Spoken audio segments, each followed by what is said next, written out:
You say you found a gun in your house. This gun. The gun, it turns out, killed Carlo Hesser. Yes, somebody must have planted it there. Was that so? Why didn't you go straight to the police? Why did you try to get rid of it instead? Because I was afraid. Of what, Miss Buchanan? Afraid of how it would look. So you tried to get rid of the gun instead. Is that right? I wasn't thinking, I just panicked. And when you burned your red raincoat, panic again? Somebody was trying to frame me, all these bits and pieces, adding up, and me with no alibi. So I knew how it looked. That's why I was afraid to come forward. So you lied. And you covered up. Is that right? I never lied about the important things. Just answer the question, Miss Buchanan. Did you lie?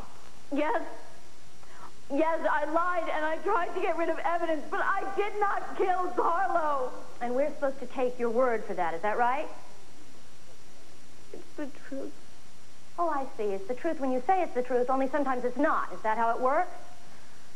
No. You lie when you need to, you cry when you need to, you jump bail when you need to, whatever it takes to keep from facing up to what really happened. It's not a frame-up you're afraid of, is it, Sarah? It's the facts. No, stop. And the fact is you killed Carlo Hesser. No, I didn't! Oh, just stop, for God's sake! Order! Order! Court's in recess for 10 minutes.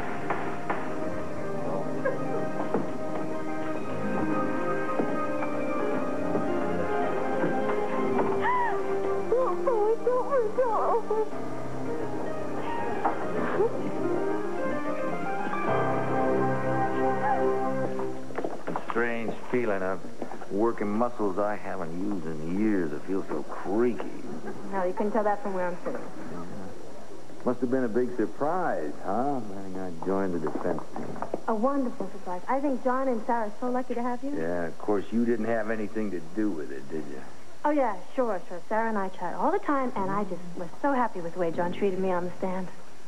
I've been in politics long enough to know a non-denial denial when I see one. Court will resume in 2 minutes, everyone. In 2 minutes. Come on, boss. Back to work.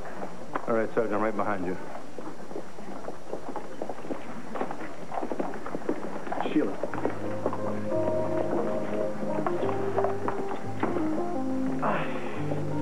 We should go inside. Have you thought about what I said? Are you looking inside your heart?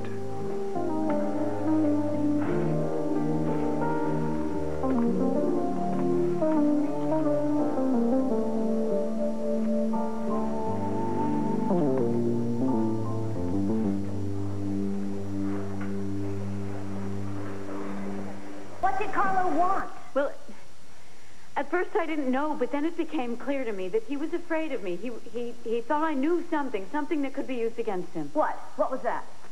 Well, it was something from a dream. I couldn't make sense of it, but the harder Carlo pushed me, the more I remembered. I saw Carlo kill a man, shoot him point blank. The man he shot was an FAB informant, I think called J.J. Donald. Carlo was afraid that I would tell the police. But you didn't, did you? No, like I said, this was just a vague memory at first. And then suddenly Carlo Hesser was dead. The man who made your life a living hell. The man who hounded you, even after you had escaped from his clutches. The man you hated and feared. Suddenly that man couldn't hurt you anymore, could he? No. No, he couldn't threaten to hurt anyone you loved. You were free at last, weren't you? Yes. Who could blame you if you didn't shed any tears? Who could blame you if you wanted him dead? Who could blame you if you pulled the trigger? I didn't. As much as I hated him, I couldn't kill Carlo. I couldn't kill anyone. Isn't that just one more lie, Sarah? What about Austin Buchanan? You didn't find it impossible to kill him, did you? Objection. No, you shot him at close range, didn't you? Not only are you capable of killing a man, you're Your Honor, we want Miss Nunez remarks stricken. Objection, Your Honor.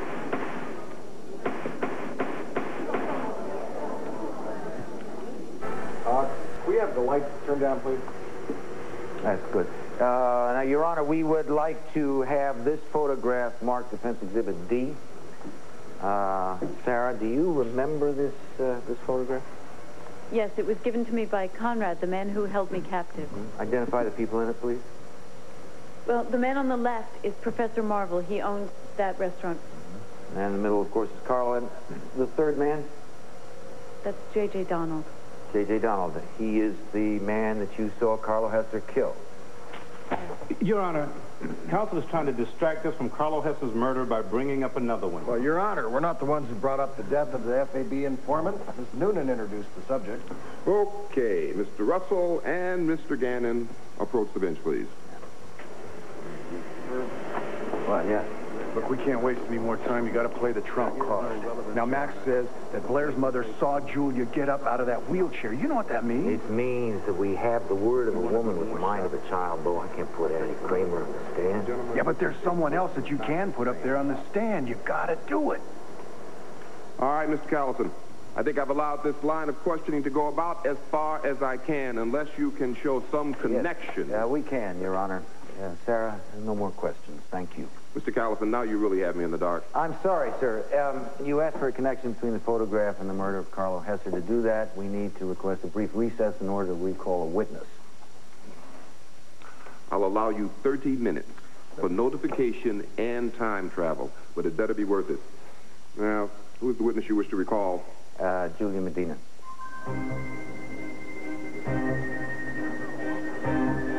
You got to score a knockout here, Herb, just like the one you scored with Karen Wallach when you had her on the stand that time. Thanks for easing the pressure. He's right, Herb. I wish I could be there to cheer you on. I just got this from my Uncle David. Judith is taken very ill. What? Yeah. Oh, I hate to leave you in the lurch like this, but I don't think you'll even miss me with Herb in charge here. Well, that's not true, John. I mean, don't worry about Sarah. I'll do my bit here. Well, you just get Judith back on her feet, huh? Yeah, I'll do my best. In the meantime, I better find Sarah and say goodbye. I got a plane to catch. Hey, good luck. Thank you. You're in good hands. Well, you fellas want to let me in on the joke? What joke is that, Mr. Gannon? Calling Julia Medina back to the stand? It may be theatrical, but it doesn't add anything to the case. No, we're leaving the theatrics up to you, Hank. I'm interested in some answers, some new answers to some new questions, unless, of course, you're afraid to find out where they lead.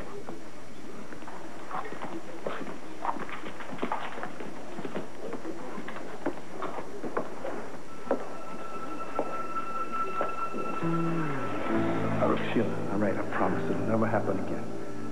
But you've got to promise me something. Promise you will look in your heart and be sure that it's Troy you really love.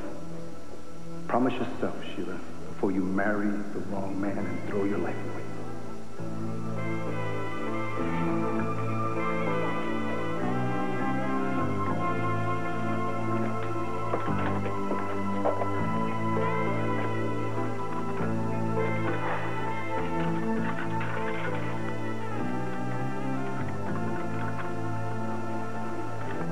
Yes, Commissioner Nichols, please.